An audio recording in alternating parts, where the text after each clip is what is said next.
tools. Okay, so first tool is Bitbucket. Second, we are going to discuss here that is log4j. Log4j. So I mean this is first class for log4j tool. We are going to discuss what is the drawback with the system.out.println. Generally हम logging के लिए system.out.println use करते हैं. तो what is the problem with system.out.println. तो हम लोग local पे तो प्रैक्टिस के लिए कर सकते हैं use. We can do the practice at our local. So I have taken this picture from the YouTube. I have captured this picture. Okay. So I was just I mean this is my first experience. I'm using some light pen here. So but it's okay. Let me try to do how things will go. Okay. So these two pictures I have taken. I'll come on this. First of all, let me show you कि log हम लोग है ना system.out.println how we can use system.out.println. Okay. तो एक बार उसको देखते हैं कि system.out.println सभी लोग familiar हैं how we can use system.out.println and what is the drawback with the system.out.println. इसके साथ प्रॉब्लम क्या है तो that problem we will see. और प्रोडक्शन में हम इसको क्यों नहीं यूज करते हैं, कंपनी में हम system.out.println को यूज क्यों नहीं करते हैं, what the drawback for it. So उसके बारे में हम लोग बात करेंगे. करेंटली हम थोड़ा सा इसका जनरली हम क्या करते हैं वेरीफाई करते हैं जो चीज हम जो भी मतलब ना सिस आउट में वी विल पुट और it is going to print that. Okay, जो भी हम इसमें पास करेंगे it is going to print that. So जो भी हम system.out.println में हम पुट करेंगे so we will see the output on the console. Console पे हमें उसका आउटपुट दिख जाएगा. We will see the output on the console. So any variable we are going to print, we will see the value of that variable. Or for example, I just copied one class from here. The class name जैसे इन्होंने test class name बनाया है, ठीक है, एक class इन्होंने calculator class बनाई है. So I am also referring to same class as a calculator और एक टेस्ट क्लास. दोनों को हम लोग रन करके देखते हैं कि इसमें लॉगिंग किस तरीके से की गई है. That actually we are going to see. So test class already we do है. I'm just creating one calculator class. Okay, one of calculator class I'm creating. तो हम देखते हैं पहले system.out.println कैसे यूज करते हैं. Okay, calculator. Okay, so calculator as a name implies it is having some methods. calculator जैसे इन्होंने add method इसमें बनाया है और sub method बनाया है and divide method बनाया है इन्होंने. So let's we can see this. First of all we are writing here. इसके अंदर एक मेथड हम लोग यहाँ पे डिफाइन कर रहे हैं. We are defining here public void add और ये ऐड मेथड इसमें लिख रहे हैं. इसमें 2 आर्गुमेंट हम लोग ले रहे हैं. 2 नंबर को ऐड कर रहे हैं, int a comma int b. तो ये हम लोग ने इसमें मेंशन कर लिया and we are giving the body. इसकी यहाँ पे बॉडी दे रहे हैं और just what we are doing system.out.println के अंदर we are just making plus a plus b को हमको ने दोनों को क्या कर लिया यहाँ पे प्लस कर लिया. ओके, तो अभी कुछ नहीं है. एक मेथड लिखा कस्टम मेथड, खुद का हमने बनाया अभी ऐड मेथड और उसके अंदर 2 आर्गुमेंट पास कर दी ए कोमा बी. और जब भी इसको कॉल करेंगे वहां से इसका आर्गुमेंट पास करेंगे. और here we mention 2 parameter a and b और ए बी को हमने यहाँ पे क्या करा लिया, प्रिंट करा लिया. ओके, इसके बाद क्या करते हैं हम लोग, दूसरा मेथड यहाँ पे लिखते हैं public void. Another method I'm writing here sub method में यहाँ पे लिख रहा हूँ और sub means what, subtraction I'm doing. So यहाँ भी मैं int a comma int b मैंने 2 यहाँ पे पास किया और जस्ट एक से आउट लगाया. यहाँ पे a माइनस b कर रहा हूँ, मतलब मैं सब्ट्रैक्शन कर रहा हूँ, doing the subtraction. Okay, then third method में यहाँ पे लिख रहा हूँ. थर्ड मेथड लिख रहा हूँ यहाँ पे मैं पब्लिक वॉइड div और यहाँ पे I am passing int a comma int b. Okay, and here we are writing a divide by b. Okay, a divide by b we are writing here. Okay, so this is one of calculator class. Okay, अब मुझे calculator class का object बनाना है किसके अंदर, test के अंदर. Okay, ये हम लोगों की कैलकुलेटर क्लास बन गई कैलकुलेटर में हम लोग 3 कैलकुलेशन कर रहे हैं, एडिशन कर रहे हैं, सब्ट्रैक्शन कर रहे हैं, मल्टीप्लिकेशन सॉरी नहीं कर रहे हैं, डिवीजन कर रहे हैं, we are doing the division. अब टेस्ट क्लास से मुझे ये मेथड कॉल करना है, तो ये मेथड बेसिकली क्या है हम लोगों के, इंस्टेंस मेथड है, static method guys, what kind of method is, आप लोग बता सकते हो? Instance method. Instance method, instance method है, ठीक है। इनमें कोई स्टैटिक कीवर्ड नहीं लगा हुआ है, ये सारे इंस्टेंस मेथड है, ठीक है। Method is just like a functionality, किसी किसी लैंग्वेज में इनको फंक्शन बोलते हैं, जावा में इनको मेथड बोलते हैं। तो ये कैलकुलेटर क्लास में 3 मेथड्स हमने लिखे हैं, एडिशन, सब्ट्रैक्शन, डिवीजन। और इंस्टेंस मेथड को मुझे किसी दूसरी क्लास से अगर कॉल करना है तो मैं कैसे कॉल करूंगा, हाउ आई कैन कॉल, ये मेथड को मुझे यहां से यूज करना है तो मैं कैसे यूज करूंगा, अगर We have to create an object. After that, we can call to them. correct. If it is static, then हम through the class name we can call, but these methods are non-static, और हम कहेंगे कि ये methods आपके क्या हैं, instance method है। तो इनको कॉल करने के लिए हम इधर क्या बनाने वाले हैं, object. So calculator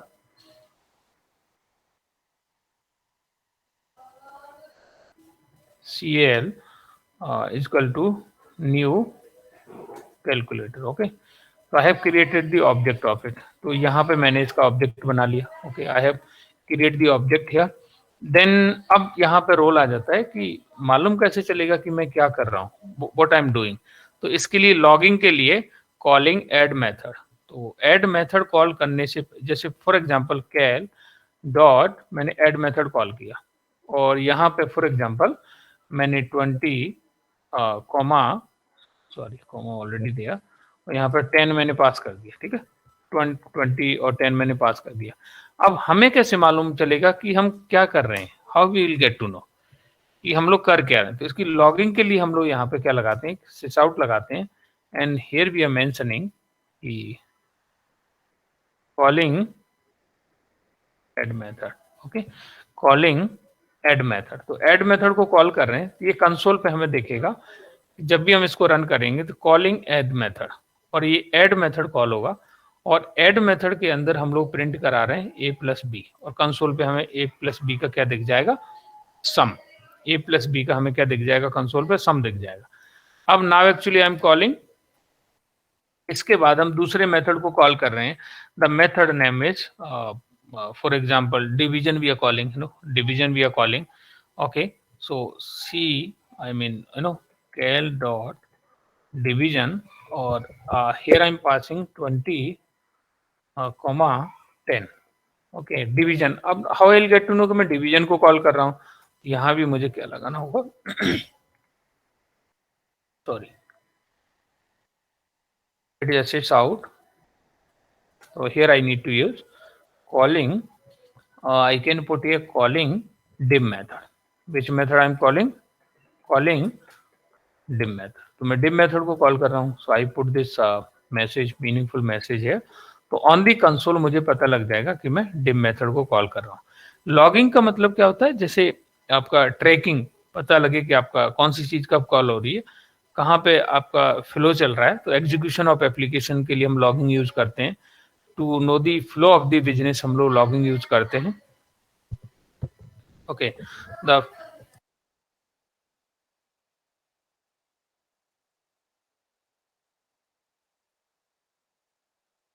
Hello, sir. just give me a minute, Pradeep।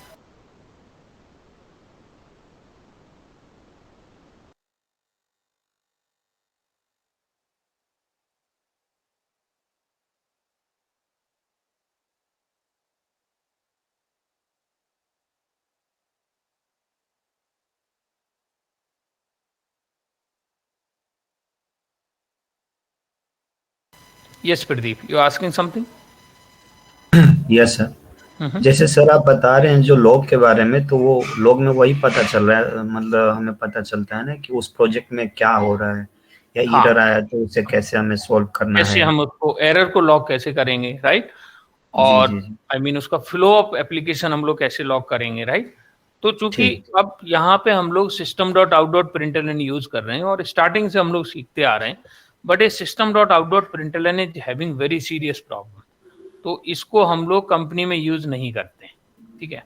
Even तो अगर कंपनी में यूज कर रहे हो तो प्रोडक्शन पे जब कोड को कमिट करते हैं तो इसको हटा, बिट बकेट में कमिट करेंगे तो system dot out dot println हम लोग रिमूव कर देंगे। अगर आप पूछ रहे हो कंपनी में कि can I use system dot out dot println, immediately they will refuse you, मना कर देंगे कि इसको आपको यूज नहीं करना है, इसकी जगह पे आप लॉगर यूज कर लिए, log4j यूज कर लिए। तो हम देखना चाह रहे हैं कि इसके ड्रॉबैक क्या है, system dot out dot println को हमें कंपनी में यूज क्यों नहीं करना चाहिए। अगर कंपनी में यूज भी कर रहे हो आप चेक करने के लिए, इट्स फाइन, बट जब कोड कमिट करोगे तो उससे पहले अपने सिस्टम, अपने कोड से सारे सिसआउट हटा दो, उसकी जगह log4j यूज करते हैं। तो पहले हम देखते हैं कि एक्चुअल में ये बेसिकली सिसआउट हम किस लिए लिख रहे हैं। हम तो जावा के कुछ कॉन्सेप्ट भी इससे लर्न कर रहे हैं, we are learning some concept, और उसके साथ में हम लोग है ना, अब एक्चुअल यूज इसका ये है कि आप प्रॉपर अपने एप्लीकेशन को ट्रैक करो, है ना, एरर को आप ट्रेस करो कि कहाँ से एरर आ रही है ना। तो इसके कुछ ड्रॉबैक्स की अभी हम बात करते हैं। Before going that actually we are just understanding इसका यूज केस क्या है। ओके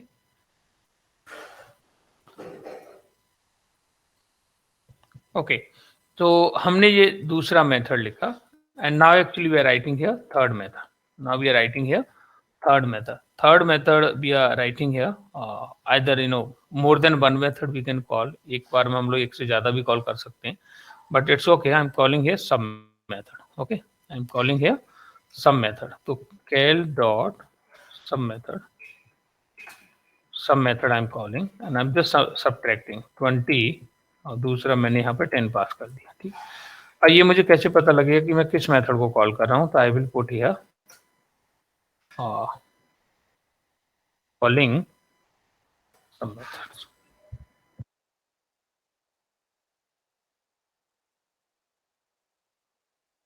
ओके, सो ये मैंने बेसिकली यहाँ पे कॉल किया, just I am going to save it. तो अगर मैं इसको कॉल कर रहा हूँ for the timing, just I am calling test class से मैंने पहले कॉल कर रहा है ऐड मेथड को। Okay, so let me run it and I will see on the console कि सबसे पहले क्या हुआ है। What happens first, calling add method, तो इसने क्या प्रिंट कर दिया 30, 10 + 20 को 30 कर दिया। तो ये ऐड मेथड कॉल हुआ, ऐड मेथड पे चलते हैं, और हमने a + b को यहाँ प्लस कराया और ये हमें कंसोल पे 30 दिख गया, ठीक है। Next calling the div method, तो डिवीजन मेथड को कॉल किया, और division, what is division doing, कि इसने a को डिवाइड किया b से, मतलब 20 को डिवाइड किया 10 से, तो रिजल्ट क्या है आपका 2। तो कंसोल पे हमें 2 रिजल्ट दिख रहा है। ओके, कॉलिंग सब मेथड, सो सब्ट्रैक्शन मेथड कॉल किया और वी आर पासिंग है 20 10, तो ये क्या करेगा 20 - 10 करेगा, तो रिजल्ट आया 10, और 10 को इसने कंसोल पे क्या कर दिया, हमने यहाँ पे प्रिंट कर दिया। ये बेसिकली क्या हो रही है, यहाँ पे लॉगिंग हो रही है, बट इसकी अपने आप में कुछ सीरियस प्रॉब्लम है। अगर आप इसको कंपनी में प्रोडक्शन के लिए यूज करोगे, it is having very serious problem कि हमें system dot out dot println use क्यों नहीं करना चाहिए, ठीक है। और इसके लिए अल्टरनेट क्या है, what is the alternate for it, तो let's we can see. Okay, तो ये हम लोगों ने देखिए, so here is the point, some points कि why we are not using system dot out dot println, why we are not using. So here we will see system dot out dot println need console to display message, SOP is not able to send log in file and database। पहला drawback इसका क्या है, the first drawback is कि आप system dot out dot println का जो logs है, जो आपका इसका मैसेज है, लॉगिंग मैसेज है, वो आपको कहाँ पे दिख रहा है guys, were you able to see this, किस जगह दिख रहा है आपको, कंसोल पे दिख रहा है। तो सीरियस प्रॉब्लम क्या है कि आप इसको किसी फाइल में स्टोर नहीं कर सकते, you can not store this into the file, और you can not store this into the database में स्टोर नहीं कर सकते, राइट, किसी भी डेटाबेस में स्टोर नहीं कर सकते, किसी फाइल में स्टोर नहीं कर सकते, कंसोल पर डिस्प्ले होगा। अब चूंकि आपका एप्लीकेशन तो मान लीजिए डेव एनवायरनमेंट में चल रहा है, प्रोडक्शन में चल रहा है, तो प्रोडक्शन पे हम लोग कंसोल, प्रोडक्शन पे कंसोल तो देखने का कोई मतलब नहीं है। प्रोडक्शन पे मतलब लाइनेक्स सर्वर पे एप्लीकेशन चल रहा है, मान लीजिए when I am hitting the, मैंने मान लीजिए यहाँ से if I am hitting www.amazon.in मैंने हिट किया, I am using this application, और ये एप्लीकेशन जनरली अभी कहाँ चल रहा होगा, प्रोडक्शन पे, और फॉर एग्जांपल मैं अमेजन पे यूज कर रहा हूँ मोबाइल रिचार्ज करने के लिए। ओके, एंड पता चला कि मैंने यहाँ से ये रिचार्ज किया, मोबाइल अपना रिचार्ज किया और ये सडनली ट्रांजेक्शन फेल हो गया, मनी मेरी डिटेक्ट हो गई, पैसा भी कट गया, ट्रांजेक्शन फेल्ड हो गया. Now actually customer is in serious problem, customer is in serious problem. तो अब कस्टमर क्या करेगा, अपना अमेजन से कांटेक्ट करेगा कस्टमर केयर पे और अपनी क्वेरी रेज कर देगा, क्वेरी वहां पे लॉक करा देगा और बोलेगा कि मेरा ट्रांजेक्शन आई मीन फेल्ड हो गया but money has been detected.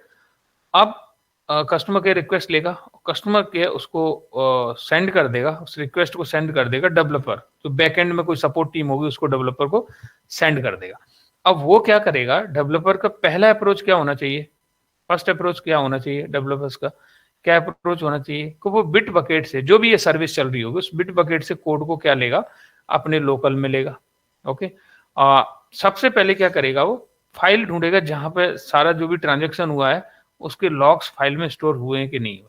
अगर आपने कंसोल यूज किया है तो आपका ट्रांजेक्शन फेल हो गया, कंसोल डिसअपीयर हो गया, गायब हो गया कंसोल तो वहां से.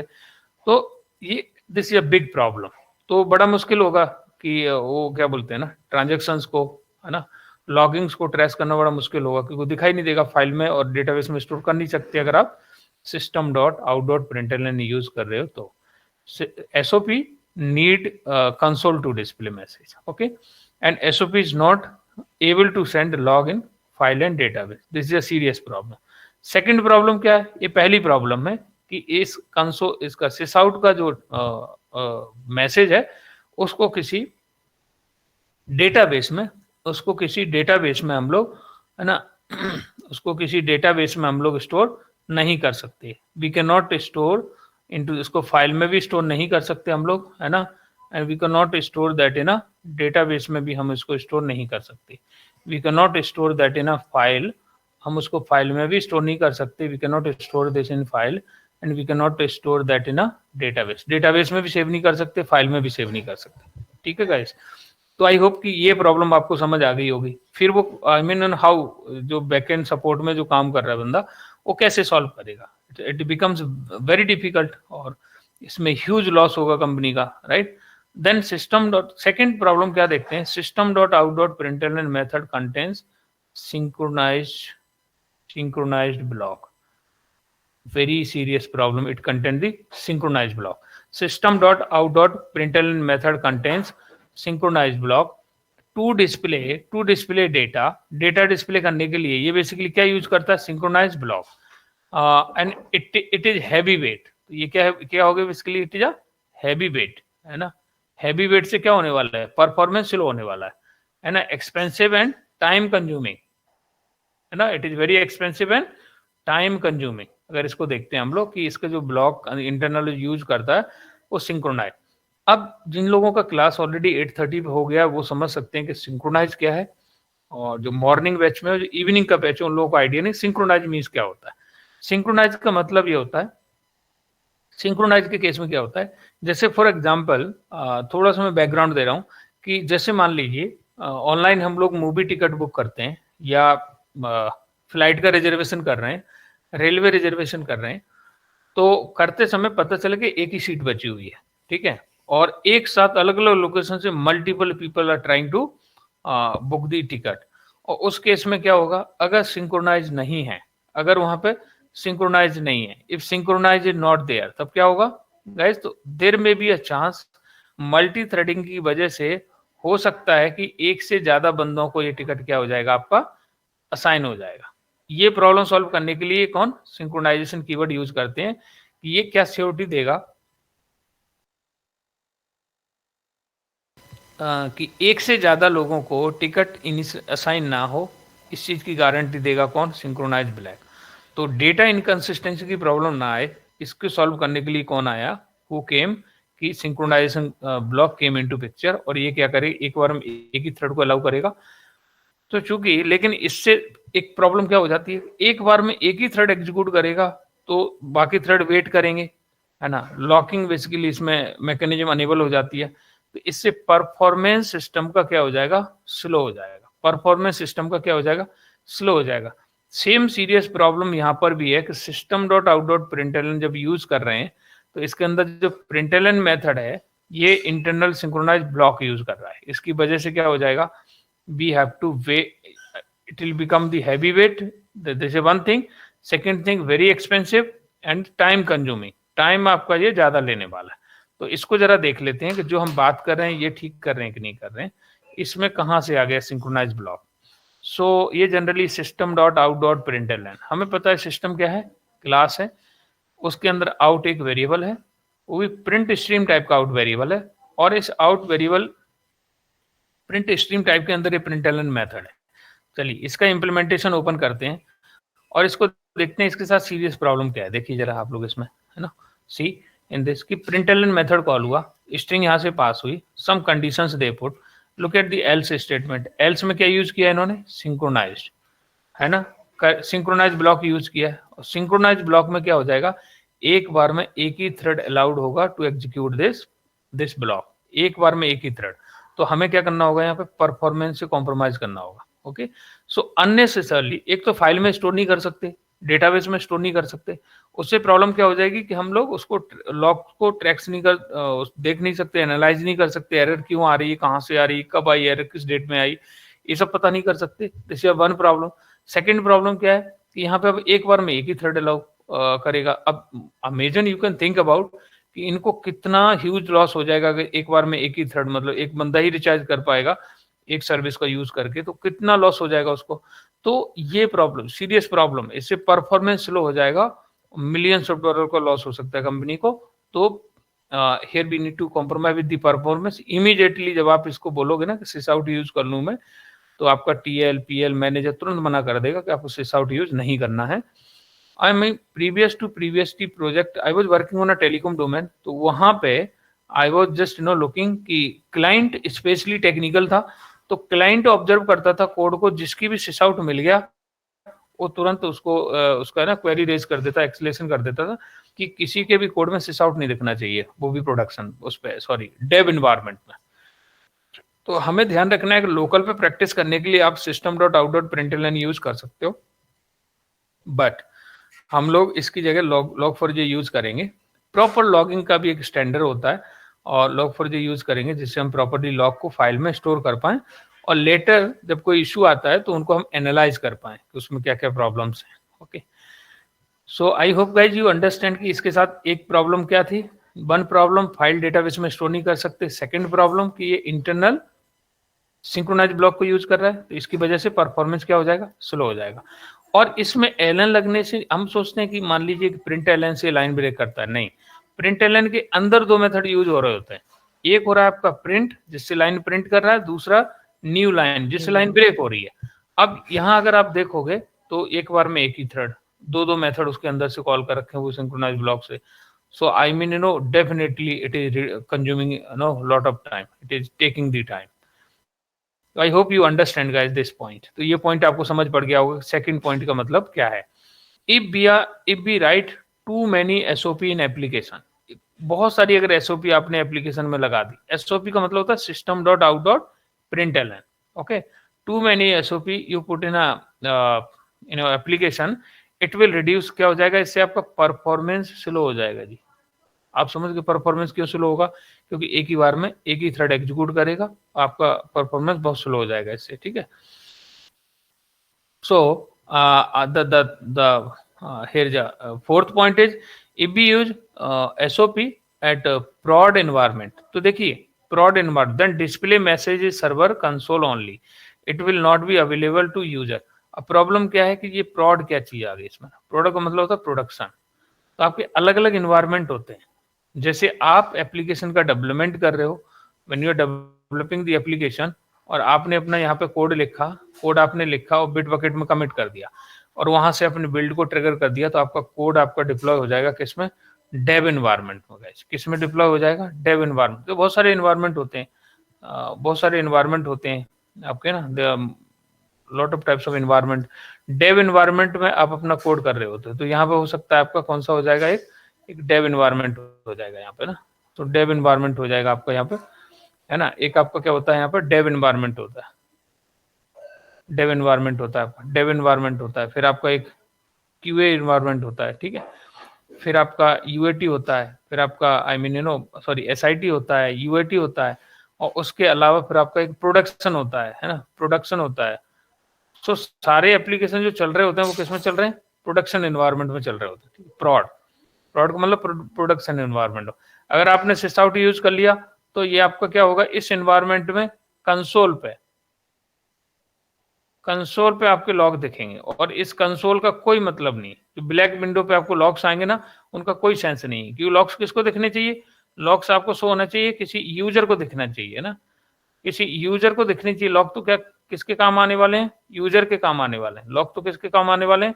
यूजर के काम आने वाले हैं। और पता चला कि कंसोल पे डिस्प्ले हो रहे हैं तो इनका कोई मतलब नहीं रह जाता। There is no meaning of it this. तो ये हमें समझ पड़ा इसमें। सो व्हाट वी अंडरस्टैंड कि the if we use SOP at prod, that display message in server console, server के कंसोल पे आएंगे, और सर्वर के कंसोल से डिसअपियर हो जाएंगे, तो ये यूजर के लिए अवेलेबल होंगे नहीं। तो एक सीरियस प्रॉब्लम है। This is having some serious problem. Okay guys, this is having some serious problem. So the fifth point क्या है यहाँ पे? What is the fifth point? It will not show differences in error message. Okay, मतलब जैसे warning message, normal message. अब इसमें तो आप जो भी लिखोगे, anything you will write in this, जो भी आप इसमें लिखोगे वो उसको इस सेम ही वे में प्रिंट करने वाला है, सेम वे में प्रिंट करने वाला है। ये ना ही तो इसमें क्या बोलते हैं, अगर इसकी हम बात करें यहाँ पे, कि ये ना ही एरर मैसेज में कोई डिफरेंशिएट करेगा, ना वार्निंग में कोई डिफरेंशिएट करेगा, ना ही ये नॉर्मल इंफॉर्मेशन में कोई डिफरेंशिएट करेगा। तो ये कुछ भी डिफरेंशिएट करने नहीं वाला। It is not about to do any differentiate, ये कुछ करने वाला है नहीं इसमें, है ना। एक जैसे मैसेज दिखाएगा, सब में क्या दिखाने वाला है? एक जैसे मैसेज दिखाने वाला है। लेकिन यही अगर आप उसकी बात करोगे log4j में, उसमें अलग अलग होता है, वार्निंग अलग होती है आपकी, एरर्स अलग होती हैं, है ना, फेटल अलग होती हैं, और अलग अलग मैसेज आपके अलग अलग टाइप्स के मेथड हैं, तो अलग अलग उसमें आप मैसेज दिखा सकते हो। ठीक है। सो क्योंकि मैसेज की अपने आप कैटेगरी होती है, राइट। जब कंपाइल टाइम एरर आ रही थी हम बहुत सीरियस लेते हैं उसको, कंपाइल टाइम एरर को बहुत सीरियस लेते हैं, वार्निंग को हम सीरियस नहीं लेते, राइट। तो आपको अगर इसमें यहाँ पे अगर कैटेगरी डिफाइन करनी है मैसेजेस की, तो वो हम इसमें नहीं डिफाइन कर सकते। We can not define the category. Okay, तो इसमें कैटेगरी हम डिफाइन नहीं कर सकते। This is a serious problem. तो ये प्रॉब्लम को solve, I mean these are the problem which system.out.println is having, and a system.out.println is having. So these are the very serious problems system.out.println is having. So these problems has been solved by log4j. किसने ये problem solve कर दी आपकी? log4j ने ये problem आपकी solve कर दी। ठीक है guys. So I hope guys you understand कि इंपॉर्टेंस क्या है log4j का, एंड system.out.println का प्रॉब्लम्स क्या है। What is the problem for this system.out.println? So practical approach we will see in our next class. We will see the practical approach. Practical approach हम लोग next class में देखेंगे। ठीक है कि I mean here today actually we discuss just only theoretical approach. Okay, तो इसमें problems क्या है? Now actually I can take the give me a minute guys. ये थोड़ा सा मैंने यहाँ पे ना लाइट पेन यूज किया हुआ है, तो इसको मैं रिमूव कर दूं, ये मुझे बड़ा अनकंफर्टेबल कर रहा है थोड़ा सा। चलिए, तो now actually I am ready to take the questions, so you can ask the questions guys. Yes, anyone have any question guys? Sir last वाला एक बार रिपीट कर देंगे सर, एरर वाला सर थोड़ा। एरर की बात करें कि इसमें जो हमने बात की कि इसमें क्या क्या प्रॉब्लम्स है, राइट। इसमें क्या क्या लास्ट प्रॉब्लम वाला है ना। तो लास्ट वाला इट विल नॉट शो, ये अभी इसको तो हम लोग जब लॉगर को यूज करेंगे ना, सॉरी जब हम एक्चुअल में लॉगर को यूज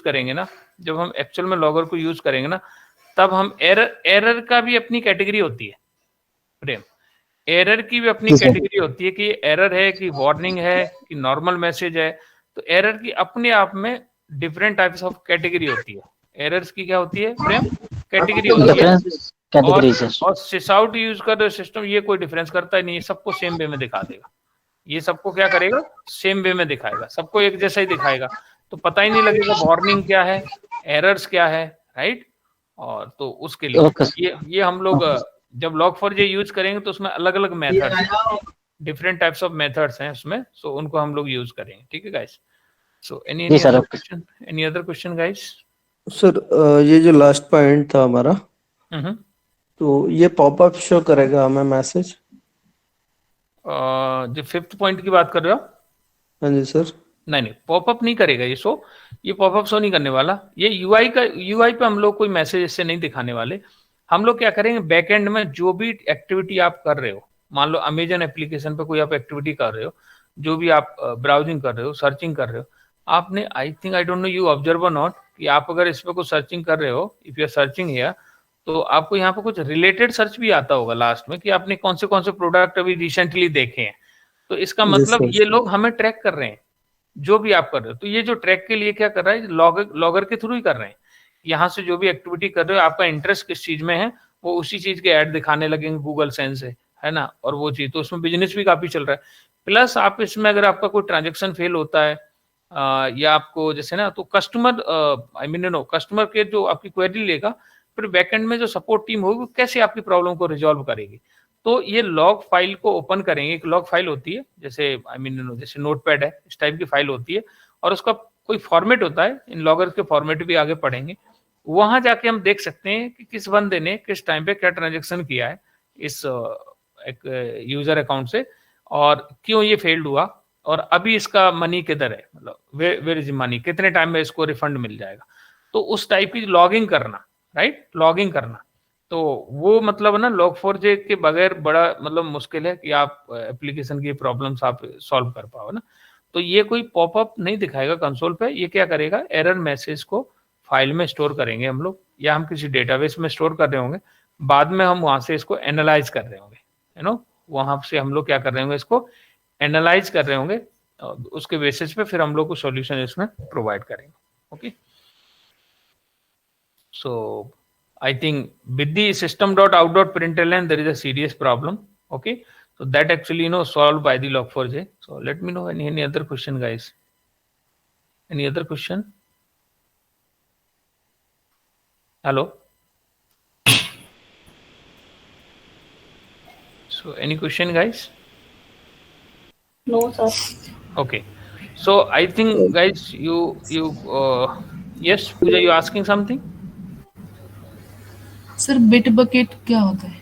ये बिट बकेट हम लोगों का शाम के 7 o'clock बैच के लिए कंप्लीट ये हो गया है, बट इस बैच के लिए हम लोग बहुत जल्द शुरू करेंगे।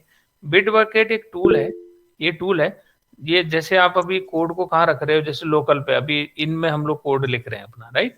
बट कंपनी में एक्चुअल में जब आप कोड इक्लिप्स पे आईडी पे कर रहे हो, इस कोड को अगर आपका कोई हार्ड डिस्क क्रैश हो जाए, या आपको फाइल टीममेट के साथ में फाइल को शेयर करना है, तो बड़ा टीडीएस एंड बड़ा मुश्किल काम हो जाएगा।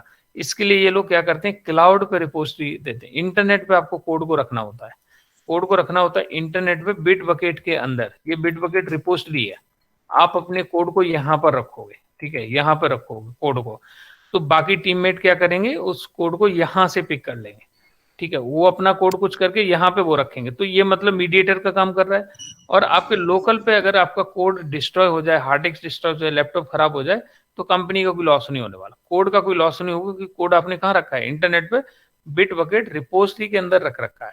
तो ये हम लोग कर चुके हैं, बट आप लोगों के लिए बहुत जल्द मैं स्टार्ट करूंगा इसको, ठीक है। ये सारे कोड को हम लोग बिट बकेट पे मूव करने वाले हैं।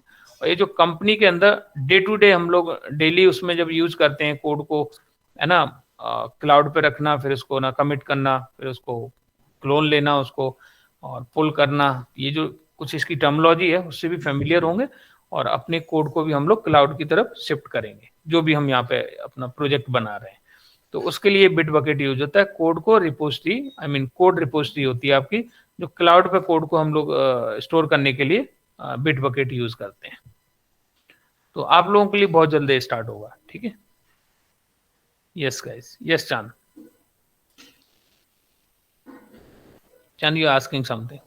ये सर सॉल्व हो गई सर क्वेरी। अच्छा, ठीक है। So Dinesh, yes Sir, you will not share us how to create command base in Git Windows. Base पे कमांड कैसे हम लोग चलाते हैं, आप लोगों के लिए तो अभी स्टार्ट करेंगे ना, 7 o'clock के लिए हम लोग बैच स्टार्ट करेंगे ना, तो उसमें हम लोग सीखेंगे कि how we can run the command, how we can commit the code, everything we will see from the scratch. Okay, Yes, sir. तो हम लोग करेंगे इस बैच के लिए। ओके, तो आई होप कि today my intention was just to show कि system.out.println की प्रॉब्लम्स क्या क्या हैं और log4j ने फिर कैसे इसका सॉल्यूशन दिया है। तो नेक्स्ट हम उसमें देखेंगे इसका practical approach. Okay, practical approach हम लोग देखेंगे इसमें कि log4j का practical approach, I mean how we can use. अभी प्रैक्टिस के लिए तो हम लोग नहीं यूज करने वाले, यहाँ पे लोकल पे तो नहीं यूज करने वाले, ठीक है। जब हम लोग स्प्रिंग बूट इस टाइप के अगर एप्लीकेशन बनाएंगे तो उस समय जरूर हम लॉगर यूज करेंगे। अभी तो हम लोग system.out.println ही यूज करेंगे। बट ये टूल्स बहुत इंपॉर्टेंट है, इस पर काम करना, और आपको अलग अलग तरह के लॉगर्स बेसिकली यूज, उसका फॉर्मेट क्या होता है, एरर को भी लॉग करना आना चाहिए, राइट। तो वो चीज हम लोग सीखेंगे। Yes, any question? Sir log4j sir ये मतलब सर रिसेंट एक्टिविटीज को रिकॉर्ड भी करता है? हाँ, ऐसा कह सकते हैं। कई कंपनियां जैसे आपके उसको है ना, I mean through the logger, और ये तो खैर नॉर्मल लॉगर से तो नहीं होता होगा। ये आपका जो कुकीज जो होती है ना, आपकी कुकीज, आपने देखा हो किसी एप्लीकेशन पे जब आप विजिट करते हो तो वो मांगता है आपसे अलाउज कुकीज, है ना, इस टाइप से एक पॉपअप आता है, उससे वो करता है। बट बिहाइंड द सीन उसके लॉगिंग ही होती है ना, कि वो कुकीज के थ्रू आपको ट्रैक करते हैं, उसके अकॉर्डिंग आपको रिलेटेड सर्च वो दिखाते हैं। तो क्लाइंट में होता है या सर्वर? कुकीज होती है क्लाइंट साइड, और जो हम बात कर रहे हैं वो सर्वर साइड लॉग की बात कर रहे हैं, ठीक है। तो उसके लिए बेसिकली रिलेटेड सर्च के लिए आपका लॉगर यूज नहीं होता। लॉगर होता है आपका कि आपका एक कंट्रोलर है, एक सर्विस लेयर है, एक डाउ लेयर है। तो आप बैकएंड में पता करना कि कितनी आपके उस पर हिट आ रही है, कितने आपकी सर्वर पे ट्रैफिक आ रहा है, हाँ सॉरी एप्लीकेशन पे, और क्या किस टाइप की एरर्स आ रही हैं, तो उनको कैसे हमें रिजॉल्व करना है ना। तो उसकी पूरी ट्रैकिंग रखना, राइट। जैसे मैंने अभी यहाँ पे एक छोटा सा एग्जांपल दिया था। अब जब एक ट्रेडिशनल, ये जैसे मान लीजिए एप्लीकेशन है, इसमें क्या कर दिया है, ठीक है, ये मान लीजिए कोई एप्लीकेशन है आपके हाथ में, तो क्या है यहाँ पे UI। यार something happen with my mouse, I don't know what happen. ये देखो बढ़ ही जा रहा है यार, क्या हुआ क्या इसमें? How I can resolve this? I think control pressed by keyboard, so that's why. I don't know what happened, but मैं इस पे अभी ठीक है, it's okay, now it's fine। तो अगर इसमें हम लोग बात करें इसकी कि जैसे आपने यहाँ से कुछ मतलब ट्रांजैक्शन किया, तो यहाँ कंट्रोलर पे हम लोग जो भी मेथड्स होंगे, जो भी APIs होंगे, तो प्रॉपर जब आप अपने एप्लीकेशन को रन करोगे ना, तो वो भी स्टोर्स होंगे आपके, वो कंसोल पे आप चेक भी कर सकते हो। अब इसमें ये इसका log4j की खासियत कि आप कंसोल पे भी देख सकते हो, आप इसको फाइल में भी स्टोर कर सकते हो। तो अगर कोई सीरियस एरर आ रही है, प्रॉब्लम्स आ रही है, तो आप उसको फाइल को ओपन करके सर्वर से और उसमें लॉग्स को एनालाइज करके आप उसका सॉल्यूशन प्रोवाइड कर सकते हो। मान लीजिए कोई मतलब ना कोड आपका ब्रेक हो गया, तो आप या लॉग ओपन करोगे, आप देख लोगे कि किस क्लास में किस लाइन नंबर पे। मैं रुक जाओ, मान रहा हूं। Guys, can you mute yourself please? Okay, thank you. So यहाँ पे बेसिकली क्या करते हैं हम लोग, लॉग फाइल ओपन करेंगे और वहां पर लॉग चेक करके उसके अकॉर्डिंग हम सॉल्यूशन प्रोवाइड कर देंगे, ठीक है। सो सिसआउट हम लोग है ना कंपनी के अंदर यूज करने वाले नहीं है, inside the company we about to use the log4j। Okay, so next class में हम इसका प्रैक्टिकल देखेंगे, ठीक है। Yes sir log4j it's a tool or it's a sir method? Tools guys, it's a tool, tools है, Bitbucket tools है, log4j tools है, मेबन tools है, और भी बहुत सारे टूल्स हैं जो हम लोग टाइम टू टाइम सीखेंगे, है ना। Day to day it's not part of Java? Sorry? Sir, log4j is not part of Java, I think. It's a what we can say, it's a framework kind of things। एक framework है, tool है जो Java के अंदर बनाया गया है, you know, it is developed in the Java, और जावा के लिए ऑब्वियसली बनाया गया है। जावा का कुछ लॉगिंग, इंटरनल लॉगिंग भी होती है यूटिल पैकेज के अंदर, बट उसको यूज नहीं करेंगे, है ना। तो हम लोग log4j ही यूज करेंगे, वो जावा में डेवलप किया गया है, और जावा के लिए ही, वेब एप्लीकेशन के लिए, और I mean any kind of applications के लिए वो डेवलप किया गया है, so we can use that. But logging के लिए हम यूज करेंगे। लॉगिंग मतलब आप अपने एप्लीकेशन का flow, I mean no properly आप उसको फ्लो को लॉग करना, उसमें नेविगेशन करना, और होल इंफॉर्मेशन उसको आप किसी फाइल में स्टोर करना। अगर किसी कारण से आपका कोड ब्रेक होता है, फटता है, कोड फटना ब्रेक होना मतलब एरर आना है। ये इंडस्ट्री में थोड़ी सी टर्म है, कोड फट गया तो इसका मतलब है कि एरर आ गई, सिंपल सी बात है ना। कोड ब्रेक हो गया तो इसका मतलब कि एरर आ गई।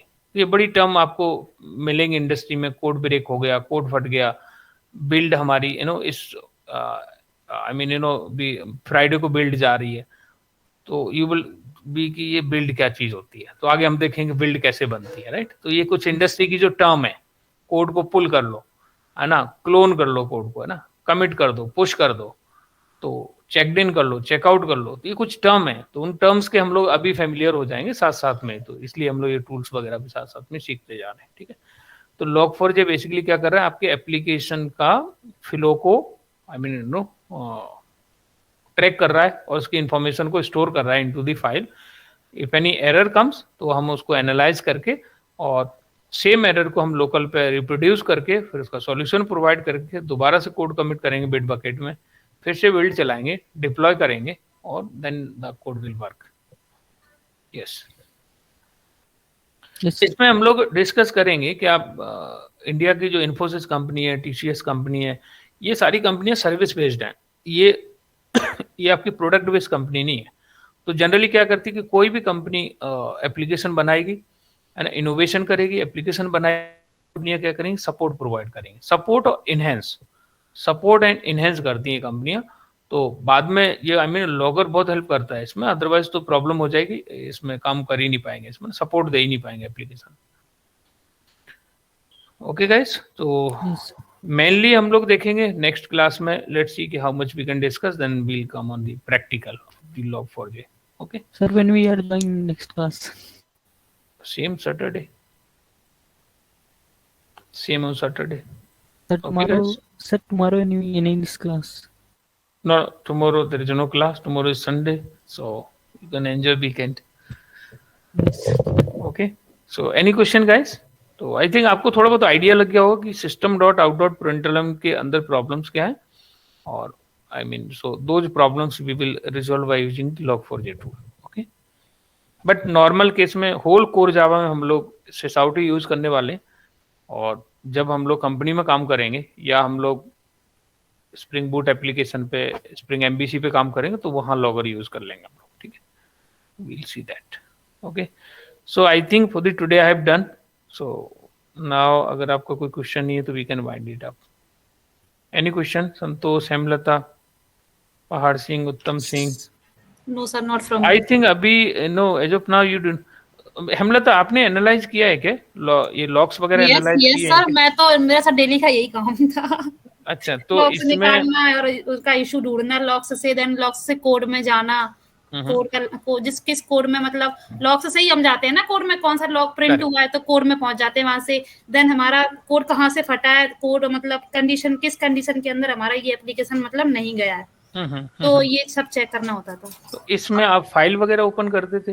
हाँ सर्वर पे, हाँ हमारा एक सर्वर था, प्रोडक्शन सर्वर था, यूएटी था, तो यूएटी में यूएटी की लॉग चेक करते थे, और प्रोडक्शन पे जो प्रोडक्शन का लॉग तो डेली बेसिस पे सेव होता था, डेली के डेट से, जिस डेट का निकालना होता था उस डेट का हम लोग डाउनलोड कर लेते थे लॉग एंड ओपन करते थे उसको। और ये फाइल कैसे एक्सेस, पट्टी टूल यूज करते हैं या सर्वर? सर्वर थे सर, ऐसे एक 196 सर्वर था, एक 33.4 सर्वर था, वो यूएटी का था, 196 हमारा प्रोडक्शन था, तो उन्होंने सर्वर का एक्सेस दे रखा था हम लोग को।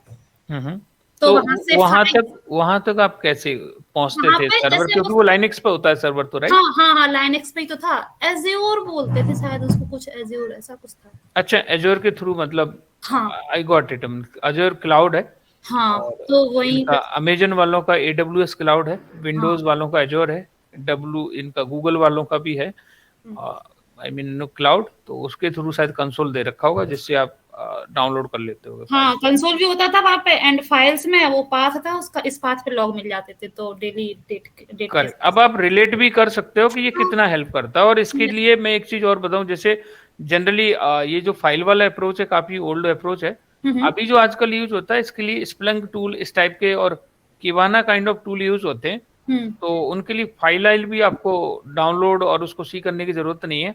जैसे डेटाबेस में हम क्वेरी नहीं लिखते MySQL में, ओरेकल में, ऐसे इनकी कुछ क्वेरी आती है, मैं क्वेरी लिखी जाती है, तो इलास्टिक सॉरी स्प्लंक टूल का कंसोल ओपन करोगे और वहां क्वेरी लिखोगे, तो आपको सारे जो भी प्रोडक्शन पे मतलब डेट से फिल्टर लगा के कि मुझे 6 आवर्स के या 24 आवर्स के लॉग चेक करना है, तो आप इजीली वहां पे देख सकते हो सारे। तो उससे ये हो गया है कि आपको फाइल में मतलब सिरपच्ची करने की जरूरत नहीं है। जस्ट आप क्या करोगे कि इन्होंने एक डेटाबेस मेंटेन करते हैं स्प्लंक टूल वाले, तो स्प्लंक एक यूआई दे दी उन्होंने और आप बस वहां पे उसको एनालाइज करिए। काफी पॉपुलर टूल है, काफी मतलब इजी कर दिया है जो वहां पे, क्योंकि आप सोचो लॉग अगर फाइल में स्टोर हो रहे हैं तो कई 1000 लाइन्स की लाइन हो जाती है, बहुत ज्यादा, 1000 से भी बहुत टास्क हो जाता है, राइट। तो जब स्प्लंक टूल यूज कर रहे हो तो बड़ा आसान है, उसमें जस्ट क्वेरी लिखो, उसमें भी फिल्टर लगा दो कि आपको वार्निंग देखनी, वार्निंग का तो मतलब नहीं देखने का, वहां तो सब कुछ ही देखना होगा। यहाँ देखोगे तो आपको एरर्स का भी आप फिल्टर लगा दो तो एरर्स ही आएंगे, और अगर कोई पर्टिकुलर कोई एरर्स अगर आ रही है जिसके लिए इशू रेज किया है तो वो भी एरर्स से फिल्टर लगा सकते हो, तो उसी एरर के मैसेज आएंगे। आई मीन फाइंड करना बड़ा इजी हो जाता है। और फिर सॉल्यूशन तो तभी प्रोवाइड करते हैं कि आप सेम कोड को फिर अपने लोकल पे लेके आइए और सेम टाइप की प्रॉपर प्रॉब्लम्स रिप्रोड्यूस करने की कोशिश करिए, और वहाँ प्रॉपर जैसे अगर आपने लॉगिंग ठीक से लगा रखी है तो वहाँ ये भी होता है कि इस फाइल के अंदर, इस मेथड के अंदर, इस लाइन पे ये एरर आ रही है, और वहीं आप ब्रेक पॉइंट लगाओगे और आपका मान लीजिए डेटा अभी डेव एनवायरनमेंट से कनेक्ट है, प्रोडक्शन से कनेक्ट करिए और लोकल पे एक बार आपने इशू आपने रिप्रोड्यूस कर लिया, फिर आप उसका सॉल्यूशन प्रोवाइड कर दोगे। देन आप कोड को कमिट करोगे बिट बकेट में और बिल्ड को ट्रिगर कर दोगे, उसको डिप्लॉय कर दोगे क्यूए एनवायरनमेंट में। क्यूए टीम उसको टेस्ट कर लेगी कि वो फंक्शनैलिटी ठीक से काम कर रही है कि नहीं कर रही है। अगर कुछ इशू है तो वो रिवर्ट कर देंगे, आपको टिकट रेज कर देंगे जीरा में, तो उसके अकॉर्डिंग आपको फिर से काम करना हो। ये बेसिकली प्रोसेस। आप देखो टीसीएस कितनी जाइंट, इंडिया की नंबर 1 कंपनी है, it is providing the support and enhance provide करती है, खुद की R&D थोड़ी करती है वो। तो बहुत कंपनियां हैं, मोस्टली तो इंडिया में सर्विस बेस्ड कंपनियां, जो बड़ी जाइंट कंपनी वो सर्विस बेस्ड कंपनी है। तो ये हमें ये अगर आना चाहिए, लॉगर इसमें बहुत हेल्प करता है हमारी, है ना। तो ये चीजें हैं, तो हम लोग इसको ना डिटेल में भी अबाउट टू डिस्कस, और कोशिश करेंगे एमबीसी और बूट में हम इसको यूज करें, तो जिससे हमें आइडिया लग जाए इस चीज को ना। So I think guys we have done. So thank you so much for giving your time. So again we'll meet on Monday. कल की छुट्टी है, और किसी को भी कुछ इशू कंसर्न होता है तो please either you can send me on the personal chat or you can send me over the group. Call भी कर सकते हो आप मुझे, तो फाइल, और मोस्ट प्रोबेबली मैं 8:30 के बाद तो अवेलेबल रहूंगा ही घर पे, तो मेरे से आप कनेक्ट भी कर सकते हो, ठीक है। सर एक छोटा सा इशू था, मैं संतोष और निशा थोड़ा सा वो पैलिंड्रोम नंबर जो होता है ना, वो एक प्रोग्राम बना रहे थे, तो जो लास्ट में जब हम लोग को डिबग कर रहे थे ना, जैसे मैंने 121 एज एक इंट में वैल्यू दी थी, तो जो रिवर्स हुआ 1 और 2, देन वो तो फाइन था, फिर लास्ट में जब हम उसको डिवाइड करते हैं तो 1 रह जाता है ना, फिर देन उसको मॉड्यूल करते हैं 10 से, तो वहां पर 1 रिमाइंडर कैसे आ रहा है? डिबग करने पे भी 1 आ रहा है। अगर हम किसी नंबर को 10 से डिवाइड अगर हम 1 को 10 से डिवाइड करते हैं, ठीक है, तो 0 ही आएगा ना उसका तो रिमाइंडर। आप क्या बोल रहे हो कि आप 10 से डिवाइड करोगे 1 को, राइट? लास्ट में वैल्यू 1 रह जाती है ना, 121 0 पॉइंट समथिंग कुछ आएगा, राइट? हाँ, बट 0 पॉइंट कुछ आएगा, लेकिन आप कह रहे हो कि वहां 1 आना चाहिए, वो सॉरी 0 आना चाहिए, लेकिन वहां पे 1 आ जा रहा है, राइट? हाँ, लेकिन 0 आएगा देन वो रिवर्स नहीं होगा, तो फिर रिवर्स भी ठीक से नहीं होगा, वो 1 ही उसका करेक्ट आंसर है।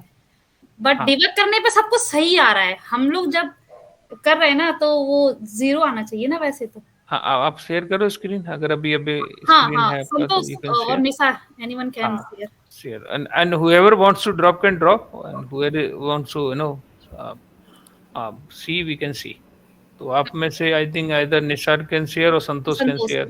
Okay, Santosh, I mean Santosh, yes, you're seeming very silent here, what happened? nothing. Good. तो मतलब लैपटॉप जमा करके कहीं ऐसा कोई शौक वॉक तो नहीं लगा संतोष? नो ना, यू हैप्पी ना? गुड, या, ओके, गुड, ओके। ये है इसमें, ठीक है, हाँ स्क्रीन विजिबल है, मुझे दिख रहा है।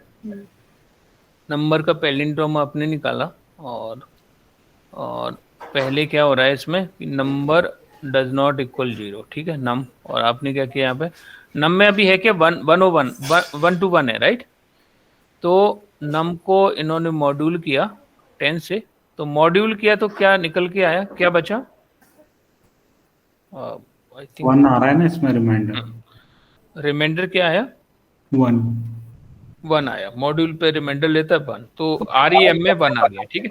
यस ठीक है, नीचे क्या किया है फिर, रिवर्स इजकल टू क्या किया है आपने, reverse into 10 reverse into 10 plus remainder reverse into 10, reverse में अभी कितना है 1 है, राइट, 0 जीरो क्यों आया, अच्छा ठीक है, अभी इसमें कुछ है नहीं, रिवर्स, तो रिवर्स इनटू 10 कितना हो गया 0, तो 0 ही हो गया, ठीक है, हाँ 1 प्लस रैम कर दिया 1, तो 1 आ गया, ठीक है। तो अब नीचे क्या करना है, पहले वाले REM जो नंबर है ना, अब उससे लास्ट डिजिट हटाना भी है, क्योंकि उसकी 1 तो निकाल लिया आप, राइट, यस 1 आपने कर ली, अब वो 1 को रिमूव भी करना है वहां से, तो रिमूव करने के लिए डिवीजन यूज करते हैं, यस राइट। तो चूंकि इंटीजर आप ले रहे हो, तो जो पॉइंट की वैल्यू आएगी 10 से डिवाइड करने के बाद 12.1 समथिंग आएगा, राइट, तो 12 रह जाएगा, 1 को वो हटा देगा, यस राइट यही थॉट प्रोसेस है इसके पीछे, राइट, यस ठीक है। अब ये सेकंड टाइम गया, तो अभी भी number does not equal 0, condition अभी भी क्या है 2 है।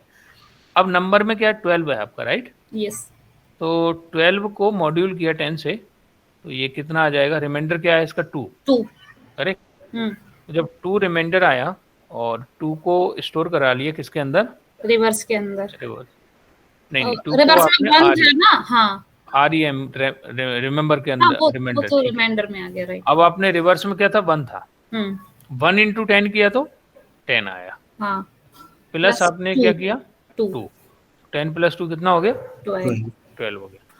अब रिवर्स में 12 आ गया, नीचे क्या करना है अभी आपको, जो 12 है ना उसमें से 2 को हटाना है, यस तो 10 से डिवाइड किया नंबर को, तो अभी क्या है 1 पॉइंट नहीं 1 अब आप देखो 12 को जब डिवाइड करेंगे 10 से तो क्या आएगा 1.2, राइट, यस राइट एमलता, 12 को डिवाइड करो 10 से क्या आएगा 1.2, और जब 1.2 किया तो वो क्या करेगा 2 को हटा, पॉइंट वाली वैल्यू हटा दे क्योंकि इंटीजर है, तो अब नम में क्या आ गया 1, यस राइट, यस और फिर से ऊपर गया, तो फिर क्या किया नम डज नॉट इक्वल 0, ठीक है, नम डज नॉट इक्वल 0, और इसका मॉड्यूलर किया होगा इन्होंने, तो 1 का मॉड्यूलर क्या आया 10 से जब मॉड्यूलर करेंगे तो 1 से मॉड्यूलर किया तो रिमाइंडर क्या आ रहा है इसमें तो डिवाइड किया ना तो 1 आ रहा है, जो कि करेक्ट है, तभी तो वो रिवर्स होगा, हाँ तभी होगा करेक्ट, हाँ अब हमारे हिसाब से अकॉर्डिंग टू अस 0 आएगा। 0 क्यों आएगा आपके अकॉर्डिंग, क्योंकि 1 मॉड्यूल 10 किया या 10 तो उसका रिमाइंडर तो वो, हाँ रिमाइंडर 0 ही आएगा ना, हाँ उधर डिवाइड करेंगे 1 से तो 0.1 वो आएगा उसका, एंड 0 रिमाइंडर 0.1। आप ऐसे देखो उसको ना कि यहाँ पे अगर आपका, रुको 1 मिनट, अगर आप डिवाइड कर रहे हो 1 को, if you are dividing by, अगर आप 1 को डिवाइड कर रहे हो किससे, मॉड्यूल कर रहे हो, है ना, तो मॉड्यूल करने पे आपका आ रहा है इनके अकॉर्डिंग क्या आ रहा है 1 आ रहा है रिमाइंडर, और आपके अकॉर्डिंग बोल रहे हो आप क्या आना चाहिए 0, तो आपके अकॉर्डिंग 0 क्यों आना चाहिए वो थोड़ा सा मुझे आप समझाओ। सर हम 10 का डिवाइड करेंगे तो 0 ही आएगा ना, डिवाइड हम कर ही नहीं रहे यहाँ पे, जस्ट ये आई थिंक इसमें आएगा, क्या बोलते हैं जब आपका पॉइंट जब लगाते नहीं हम लोग, हाँ पॉइंट में पहले तो 10 से 1 होगा ही नहीं, राइट, नहीं होगा ही नहीं, तो आप पॉइंट लगाएंगे हम, जब पॉइंट लगाओगे तो उसमें क्या लग गया 0 लग गया, राइट, हाँ अब इधर जब 0 लगा तो 10 हो गया, 10 हो गया, राइट, अब आप 10 से मॉड्यूलर करो 10 को, कितना आया 1 आएगा, 10 से 10 तो 10 से 10 तो 1 आएगा, 10 से 10 किया तो 1 आएगा, 1 आएगा, मॉड्यूलर में तो रिमाइंडर होता है ना, मॉड्यूलर में नहीं, क्वोशिएंट में आपका आ जाएगा, क्वोशिएंट में आएगा 0, क्वेश्चन में नहीं सॉरी, रिमाइंडर में आएगा आपका 0 और वहां पे आएगा 1, लेकिन वो वैल्यू कुछ पॉइंट में आ जाएगा, 0 पॉइंट समथिंग कुछ आएगा वो ना, 1 पॉइंट समथिंग आएगा तो फिर उसको 1 कंसीडर करेगा वो। I don't know, I have to see this, है ना। पहले भी लेकिन ये कैसे कर रहा है मॉड्यूलर, पॉइंट के केस में मॉड्यूलर कैसे काम करता है वो देखना पड़ेगा। यस, नॉर्मल केस में तो पता है। मैंने एक वीडियो भी देखा, उसमें उसने कुछ नहीं बताया, बस ऐसे ही बोल दिया रिमाइंडर में 1 आ जाएगा। नहीं, जो हम सोच रहे हैं ना उसके अकॉर्डिंग नहीं कर रहा है, क्योंकि ये वैसे काम नहीं कर रहा जैसा हम जो डिवाइड कर रहे हैं ना, हम डिवाइड करके वो रिमाइंडर निकाल रहा है, ये वैसे वर्क नहीं करता। ये वैसे काम नहीं कर रहा। तो एक काम और करो, इसमें कोई अलग नंबर दो, लेकिन तब भी वो पॉइंट वाले पे तो है ना, वो फिर अपने अकॉर्डिंग ही ले लेगा, बट ये ठीक काम कर रहा है। आप 2 अप्रोच इसमें ध्यान रखो। इससे जो मॉड्यूलर है, इससे तो लास्ट की डिजिट निकाल रहे हैं, किसी भी डिजिट की लास्ट की डिजिट निकाल रहे हो किससे, मॉड्यूलर से। और एक चीज आपने ऑब्जर्व की क्या यहाँ पे, जैसे मान लीजिए मैं 10 से मैं 121 को डिवाइड करूंगा तो क्या आएगा Hemlata, what will come? Where remainder और नहीं, डिवाइड कर रहा हूँ यहाँ पे, मॉड्यूलर छोड़ दो आप, डिवाइड कर रहे हो आप, 12.1 आएगा, राइट? 12.1 आएगा। और अगर मैं इसका रिमाइंडर निकालूं तो क्या आएगा? 1। 12.1 में रिमाइंडर क्या आ रहा है? 1 आ रहा है। पॉइंट के बाद वाले उसको रिमाइंडर मान के चल रहा है ना ये। यस सर, जब इसको भी 0.1 आएगा तो वो 1 लेके 1 को रिमाइंडर काउंट कर रहा है, राइट? वैसा ही कर रहा है इसमें। कि ये क्या कर रहा है कि पॉइंट के बाद वाली, आई मीन लास्ट वाली डिजिट को अलग करना है इनको, राइट? यस। तो इस वजह से ये 1 ले रहा है। हाँ, देन डिबग करने से भी वो ऐसे ही 1 ले रहा है, राइट? करेक्ट। अब मेन इसमें आपको जो ध्यान रखना है कि ये क्या ध्यान रखना है कि मॉड्यूलर से तो आप लास्ट की डिजिट को अलग कर रहे हो, ठीक है, और डिवाइड से लास्ट की डिजिट को हटा दे रहे हो उसमें से, उस नंबर से। ये 2 चीजों पे आपको ध्यान देना होगा। बीच में फिर ये जो भी लॉजिक है रिवर्स करने का, that is different, but main modular और इसमें ना डिवाइड में, ये दोनों में आपको ये जैसे ना पता होना चाहिए। कई बार आपको ऐसे भी दे दिया जाता है, शायद मैंने अभी रिसेंटली एक प्रोग्राम भी शेयर किया था आप लोगों को ग्रुप में, डिजिट्स को सम करने के लिए कोड दे दिया जाता है आपको, राइट? डिजिट्स को आप आई थिंक आप लोगों ने देखा नहीं होगा, अब आप देखना, ग्रुप में मैंने शेयर किया, कल ही किया है मैंने शेयर, है ना? तो अब आपके पास कोई नंबर है 1 2 3 4 5 6 7, आपको सारी डिजिट्स का सम निकालना है। तो वहां भी आपका ये ना परसेंटेज मतलब मॉड्यूलर और डिवीजन ही काम करेगा, ठीक है? कैसे काम करेगा एक बार आप प्रोग्राम देखना आप लोग, ठीक है? अदरवाइज तो हम लोग इसको कर लेंगे, पता चला सम मांग लिया उन्होंने, फिर हम फंस जाएंगे। तो आपको मेन इसका वो समझना है कि वाइल लूप आप लगा रहे हो, दैट्स गुड, आपको वाइल यूज करना है इस केस में। और प्लस आपका जो मॉड्यूलर है ये लास्ट वाली डिजिट को आपको पिक करने के लिए यूज कर रहे हो आप, ठीक है? और जो डिवाइड है वो लास्ट की डिजिट को रिमूव करने के लिए, हटाने के लिए, ये लास्ट की डिजिट को अलग कर रहा है और इससे हम लोग हटा रहे हैं, राइट? तो वो हमें ध्यान रखना है, ठीक है? अब ये करना, रिवर्स ऑफ स्ट्रिंग करना, हो गया। हाँ, वो पैलिंड्रोम कर लिया था स्ट्रिंग का। प्लस आपको सॉर्टिंग्स आपको आना चाहिए एरे के अंदर, एरे के अंदर सॉर्टिंग्स आप करना। लॉजिकल क्वेश्चंस आपके जितने भी 10-12 क्वेश्चंस है ना, फेबनो की सीरीज है और भी बहुत सारे क्वेश्चंस है, रिकर्सन के थ्रू भी आप ट्राई करना फेबनो की सीरीज। तो ये सारी चीजें आप ठीक से कर लेना। ये मतलब 10-12 क्वेश्चन भी आपने कर लिए, फिर वो कोई और भी अगर देता है आपसे, फिर भी आपका दिमाग उसमें काम करेगा। मतलब अगर आप देखिए, प्रॉब्लम देख के ही आपने मना कर दिया फिर तो कुछ हो नहीं सकता। आपको करना क्या है, ठीक है, try to understand that problem. समझ नहीं आया ना, उसको दोबारा से पूछो। आपके अंदर कोई लॉजिक नहीं आ रहा ना, आप उसको पूछो, could you please explain the problem once again. थोड़ा सा वो डिस्कस करेगा तो आपको थोड़ा सा दिमाग में स्पेस क्रिएट हो जाएगा, और आप उसको प्रैक्टिकल जब फील करोगे तो कुछ तो सॉल्यूशन आएगा। कई बार क्या होता है, आई थिंक मुकेश तो इसमें नहीं है ना, नहीं है, ठीक है, तो वो क्या हुआ, उसने एफर्ट्स लगाया ना, जैसे तो जनरली वो सामने वाला क्या चेक कर रहा था, प्रॉब्लम ठीक से कर पा रहे हो नहीं कर पा रहे हो डजंट मैटर, आपका लॉजिक काम कर रहा है कि नहीं कर रहा है सही डायरेक्शन में। वो अगर उसका आपका लॉजिक भी ठीक डायरेक्शन में काम कर रहा है, और इवन दो वो आप एग्जैक्ट उस प्रॉब्लम पर नहीं पहुंच पाए, इट्स ओके। मतलब आपका अगर ब्रेन फंक्शन कर